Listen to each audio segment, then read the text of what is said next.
제가 기도하고 시작하겠습니다.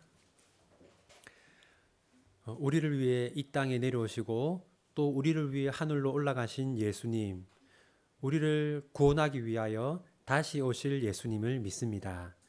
저희가 하나님의 말씀을 통하여 그리스도의 낮아지심과 높아지심을 살펴보고 있습니다. 오늘 그리스도의 높아지심을 살펴볼 순서입니다. 우리가 높아지신 그리스도를 믿게 하시고 따르게 하시고 순종하게 하여 주십시오. 예수님의 이름으로 기도합니다. 아멘. 여러분, 그리스도의 높아지심이라는 이 표현은 여러분 좀 낯설 수도 있을 텐데요. 그런데 우리가 늘 사도신경을 고백하면서 그리스도의 낮아지심과 높아지심을 우리가 매주 보고 있습니다. 자, 낮아지심과 높아지심은 예수님은 우리를 구원하기 위해서 낮아지셨어요. 그게 이제 사도신경의 이 부분입니다. 예수님은 하나님이셨는데 사람으로 이 땅에 오셔서 이렇게 태어나셨죠. 그러니까 하나님에서 사람으로 낮아진 겁니다. 뿐만 아니라 사시면서 고난을 받으셨어요. 또 낮아지신 거죠. 고난을 받으실 뿐만 아니라 죽으셨습니다. 또 낮아지셨고 죽으실 뿐만 아니라 하나님이신 예수님이 땅에 묻히셨어요. 무덤에 묻혔습니다. 그러니까 지극히 낮아지신 거죠. 우리가 상투적으로 예수님이 낮아지셨다 이런 말을 종종 하는데요. 구체적으로 예수님의 낮아지심은 이런 내용들을 포함하고 있습니다. 하나님에서 사람으로, 또 고난으로, 죽음으로, 무덤으로 예수님은 우리를 위해서 계속 낮아지는 삶을 사셨습니다. 그러므로 우리가 예수님을 본받는다, 예수님을 따른다라고 할 때 그것은 희생하고 헌신하면서 점점 자신을 낮추는 것이라고 할 수 있겠죠. 또한 예수님은 낮아지셨을 뿐만 아니라 우리를 구원하기 위해 높아지셨습니다. 사도신경에서 이 부분이 예수님의 높아지심을 고백하는 부분입니다. 예수님은 죽으셨지만 살아나셨어요. 높아진 거죠. 살아나셨을 뿐만 아니라 하늘에 오르셨습니다. 높아지셨죠. 하늘에 오르셨을 뿐만 아니라 하늘에서 하나님 오른편에 앉아 계세요. 이 말은 성자 하나님이 성부 하나님과 동등한 지위에 앉아서 온 세상을 통치한다라는 뜻입니다. 그뿐만 아니라 예수님은 세상을 심판하기 위해서 다시 오실 겁니다.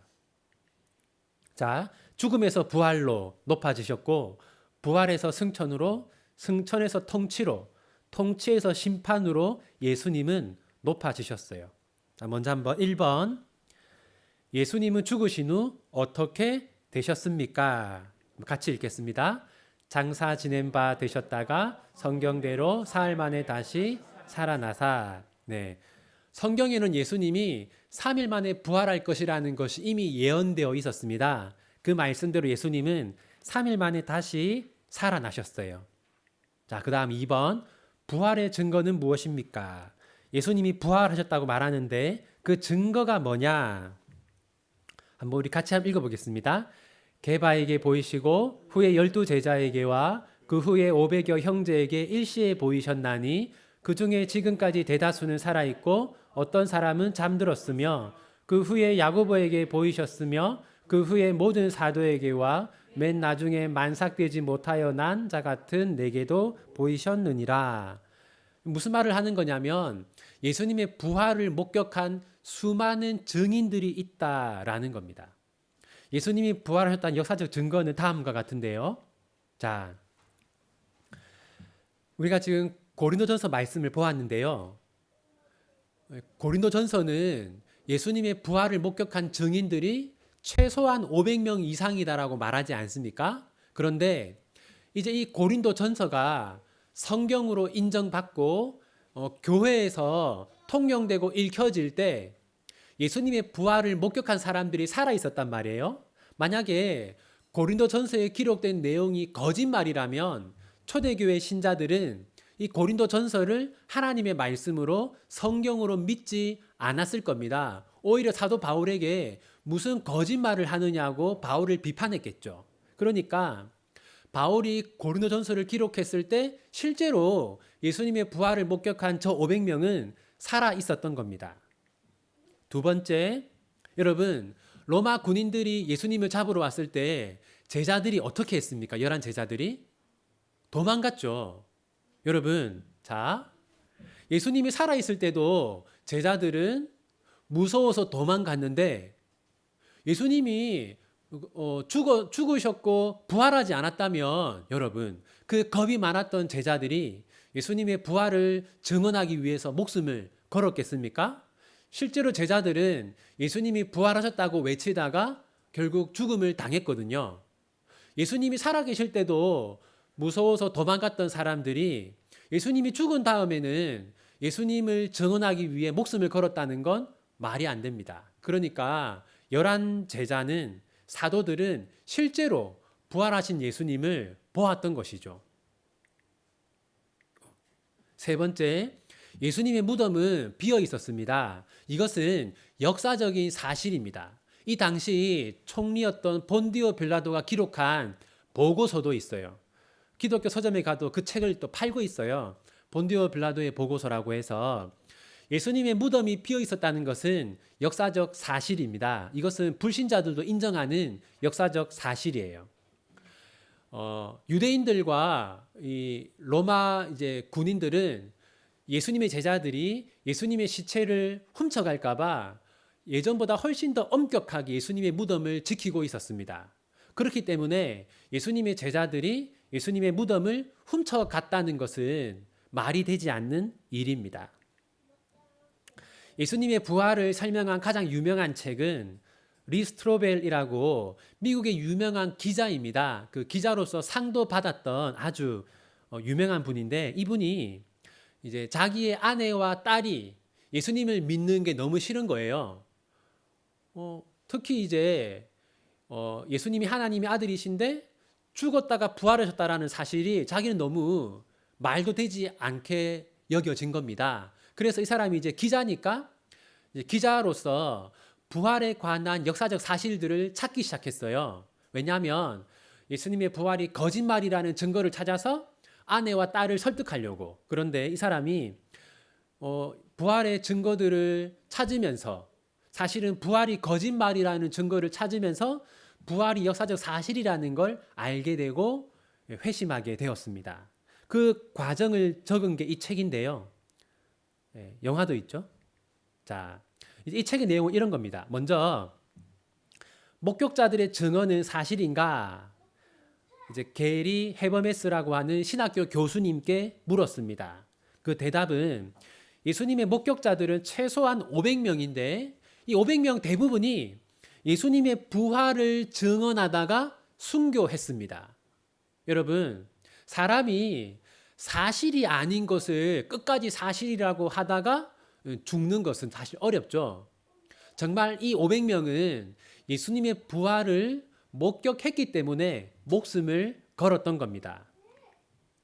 자, 그 다음에 성경에는 부활에 관한 기록들이 적혀 있잖아요. 그래서 이 부활을 기록한 성경을 믿을 수 있는가라고 마르케즈라고 하는 유명한 고고학자에게 또 질문했습니다. 여러분, 그 신약 성경 사본은 지금까지 발견된 게 5,843개라고 합니다.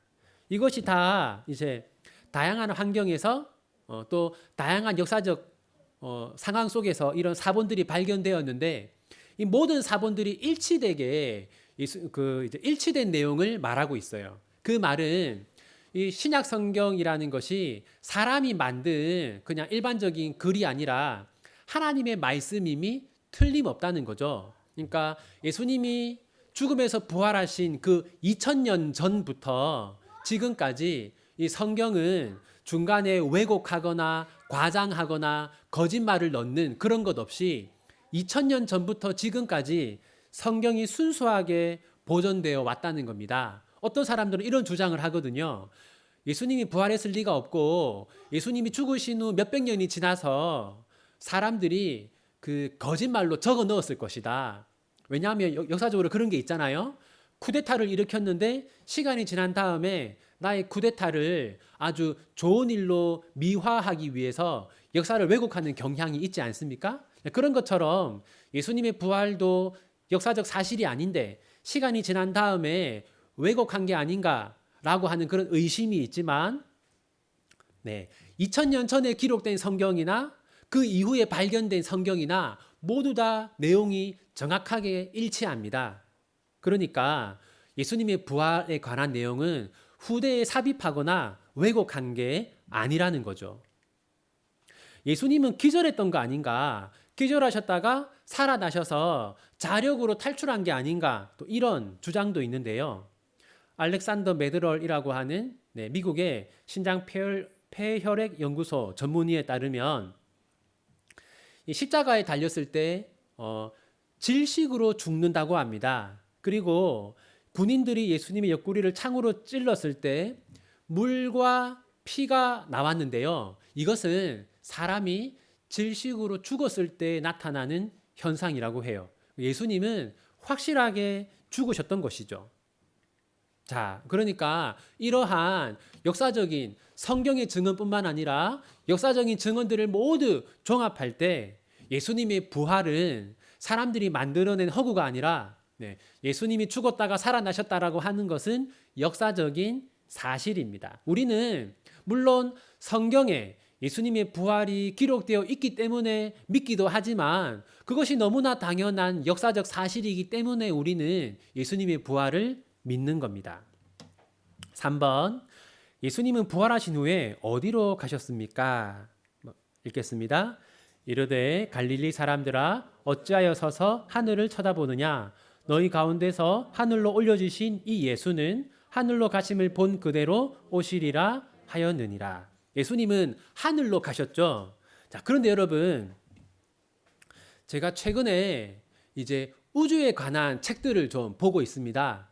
왜 보냐면 제가 전에도 한번 이 시간에 말씀드린 적이 있는데 최근 이 유신진화론이라고 해서 하나님이 이 진화를 염두에 두고 사람을 창조했다. 그러니까 하나님은 그냥 생명이 만들어질 수 있는 환경을 만드셨고 그러한 환경에서 이제 단세포, 다세포, 뭐 물고기, 아니 뭐 또 원숭이, 사람, 이제 요즘에 기독교 안에서도 이렇게 이제 주장하고 믿는 사람들이 많아지고 있어서 제가 좀 이제 공부를 좀 하고 있어요.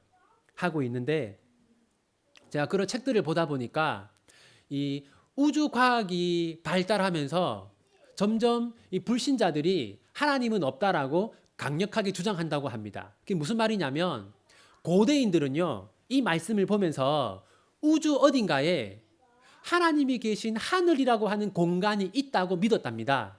마치 우리 조상들이 달나라에 가면 오느마, 우리 조상들은 달나라에 뭐가 있다고 믿었어? 그렇죠. 예. 토끼가 있다고 믿었는데 암스트롱이 달에 가서 아무것도 없다고 했을 때 우리나라 사람들이 되게 놀랐다고 해요. 그것처럼 이제 뭐 중세까지도 사람들은 우주 어딘가에 하나님이 계신 하늘이라고 하는 특정한 공간이 있을 거라고 믿었답니다. 근데 지금 이제 우주 과학이 점점 발달하고 우주에 관해서 알아가면 사람들이 뭘 알게 되었냐면 우주에는 이 별과 행성들 외에 아무것도 없다는 거예요. 그러니까 우주에 하나님이 없다, 하늘이 없다는 겁니다. 그렇기 때문에 하나님도 없다라고 주장하는 사람들이 있는데요. 여러분, 이 하늘, 예수님이 계신 이 하늘은요, 어떤 물리적인 공간이 아닙니다. 그러니까 우리가 아주 빠른 우주선을 타고 찾아갈 수 있는 그런 공간이 아니라는 것이죠. 근데 이렇게 또 주장하면 또 하나의 의문이 생깁니다. 그게 뭐냐면 여러분 지금 예수님은 몸이 있습니까? 없습니까? 예수님은 지금 몸이 있죠. 예수님 몸이 있어요. 부활하신 몸으로 승천했기 때문에 예수님은 지금 몸이 있거든요. 또 천사들이 제자들에게 지금 하늘로 가신 모습 그대로 온다고 했잖아요.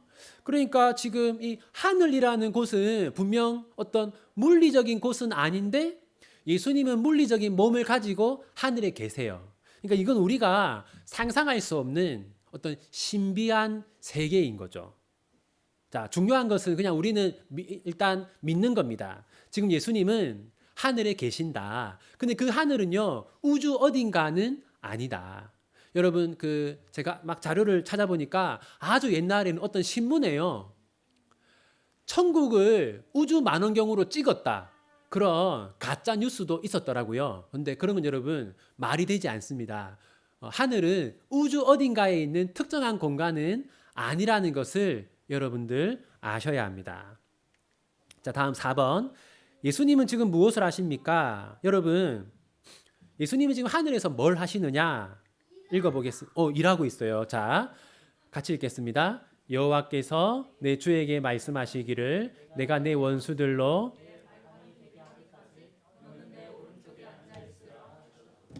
네.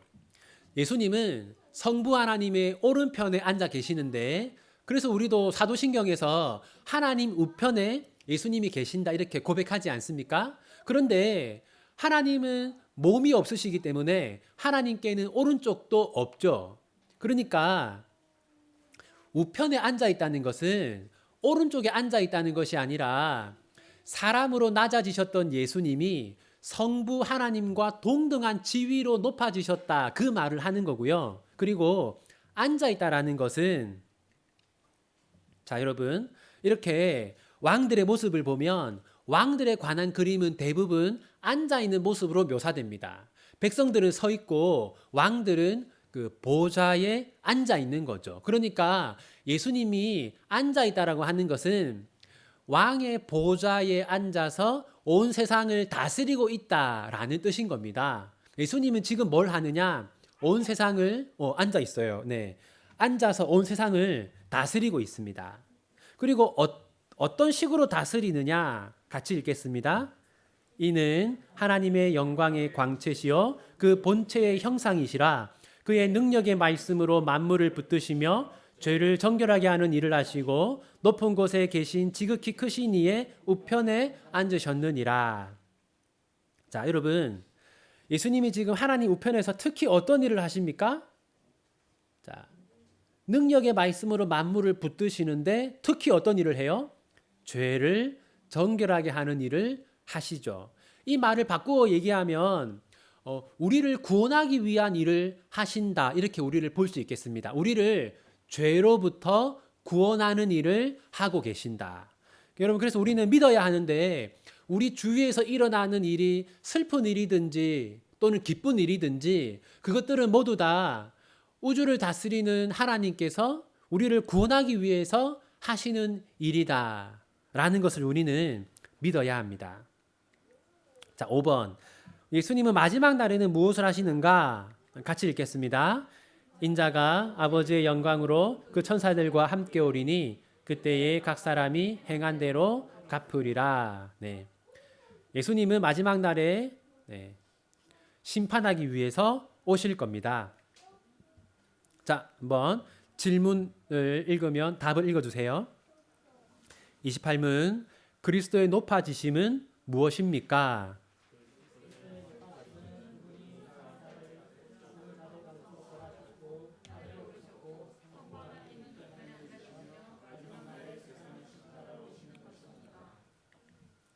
자, 해설을 한번 읽겠습니다. 그리스도의 높아지심은 그분이 사한 날에 죽은 자들 가운데서 부활하셨고 역사상 최초로 중국을 통일하는 왕은 진시황입니다. 진시황은 전국 칠흥으로 불리는 7개의 나라를 정복하고 통일왕국을 이루었습니다. 무역을 증가시키고 농업을 발전시켰으며 만리장성을 쌓았습니다. 마침내는 죽음마저 정복하기 위해 불로초를 구하려고 했습니다. 하지만 그의 노력은 실패로 돌아갔습니다. 죽음을 정복하기는커녕 오히려 죽음에 정복당했습니다. 하지만 예수님은 죽음에 정복되지 않았습니다. 예수님은 죽음을 이기고 다시 살아나셨습니다. 이것은 지어낸 허무맹랑한 말이 아닙니다. 수많은 증인들이 부활하신 예수님을 직접 보았습니다. 예수님의 부활은 역사적 사실입니다. 이 하늘에 오르셨고 부활하신 예수님은 40일 동안 제자들과 함께 하시며 하나님 나라의 일을 가르치셨습니다. 그리고 40일째 되던 날 하늘로 올라가셨습니다. 제자들은 예수님이 승천하시는 모습을 직접 목도했습니다. 따라서 예수님의 승천은 역사적 사실입니다. 3. 성부 하나님 우편에 앉아 계시며 성경은 승천하신 예수님이 하나님 우편에 앉아 계신다고 말합니다. 이것은 문자 그대로 앉아 계시기만 한다는 뜻이 아닙니다. 예수님이 서서 계시다거나 움직이고 계신 것으로 묘사하는 성경 본문도 있기 때문입니다. 그리고 하나님은 몸이 없으시므로 우편이라고 할 만한 장소도 없습니다. 따라서 이것은 예수님의 지위와 영광을 나타내는 비유적인 표현입니다.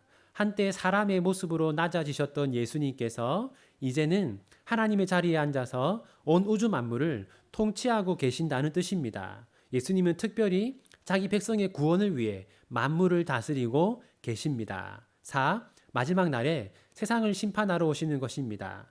예수님은 계속 하늘에만 거하시지 않습니다. 때가 되면 세상을 심판하러 오십니다. 그날이 되면 예수님은 자기에게 속한 자와 그렇지 않은 자를 나누실 것입니다. 자기 백성에게는 영생을 선물로 주시고 자기 백성이 아닌 자들에게는 영원한 형벌을 내리실 것입니다. 자, 우리가 이제 한번 생각해 보아야 할 것은요. 1번. 세상은 늙음과 죽음을 두려워합니다. 하지만 우리는 늙음과 죽음에 대하여 어떤 마음을 가져야 하겠습니까? 이 질문은 예수님의 부활은 성경에서 첫 번째 부활이라고 말하거든요. 그 말은 두 번째, 세 번째 부활도 있다는 것이죠. 따라서 죽음이라는 것은 영원한 생명으로 가는 통로라는 것을 우리가 믿어야 할 것입니다. 그래서 우리가 불신자들처럼 죽음을 너무 슬퍼해서는 안 되겠죠. 2번, 우리는 언젠가 부활할 것입니다. 따라서 우리는 땅에 속한 자가 아니라 하늘에 속한 자입니다. 혹시 이 땅에서 영원히 살 것처럼 이 땅에 미련을 두고 있는 것은 없습니까? 여러분, 우리는 이 땅에서는 잠시 살고 부활한 다음에는 영원히 삽니다. 그러므로 이 땅에서 영원히 살 것처럼 우리가 이 땅에 미련을 두어서는 안 되겠죠. 3번, 마지막 심판의 날에 확실히 구원을 받을 것이라는 믿음이 있습니까? 한결아, 마지막 심판 날에 구원을 받을 거라는 믿음이 있어요? 네, 있다고 합니다. 다행입니다. 네, 여러분, 우리는 마지막 날에 다 죽음에서 부활하고 예수님의 백성으로 인정받고 영원한 생명을 얻게 될 것입니다. 기도함으로 마치겠습니다. 하나님 아버지, 예수님이 부활하신 모습 속에서 우리도 장차 부활할 것이라는 소망을 가집니다. 또한 예수님이 하늘에서 다스린다는 말씀 속에서 우리의 삶이 하나님의 인도하심 안에 있다는 소망을 가집니다. 그리고 예수님이 심판하신다는 말씀을 들으면서 우리가 살아가면서 억울한 일들을 많이 겪지만 예수님이 마지막 날에 모두 다 갚아주실 것이라는 소망을 가지게 됩니다. 하나님, 참 힘들고 어렵고 슬픈 일이 많은 세상이지만 우리 주님께 그리고 다음 세상에 소망을 두고 살아가는 우리 비전교회 모든 성도들이 다 될 수 있도록 주님 도와주시고 은혜를 베풀어 주십시오. 특별히 하나님, 이 세상이 너무나 악하고 음란합니다. 하나님, 이 타락하고 어두운 세상 속에서 우리 비전교회 성도들을, 특히 성도들의 자녀들을 지켜 보호하여 주시기를 소원합니다. 저들이 다니고 있는, 속해 있는 어린이집에서, 유치원에서, 학교에서 하나님, 몸과 마음과 신앙을 하나님 지켜주시기를 소원합니다. 우리 비전교회 성도들이 어디에 있든지 간에 저들의 가정에, 직장에, 사업처에 늘 하나님 함께 하시고 은혜를 베풀어 주시옵소서. 하나님, 너무나 두려운 세상이지만 우리의 힘으로 사는 것이 아니라 하나님의 은혜로 산다는 것을 믿습니다. 하나님, 저희들에게, 우리 비전교회 모든 성도들에게 은혜를 베풀어 주십시오. 예수님의 이름으로 기도합니다. 아멘.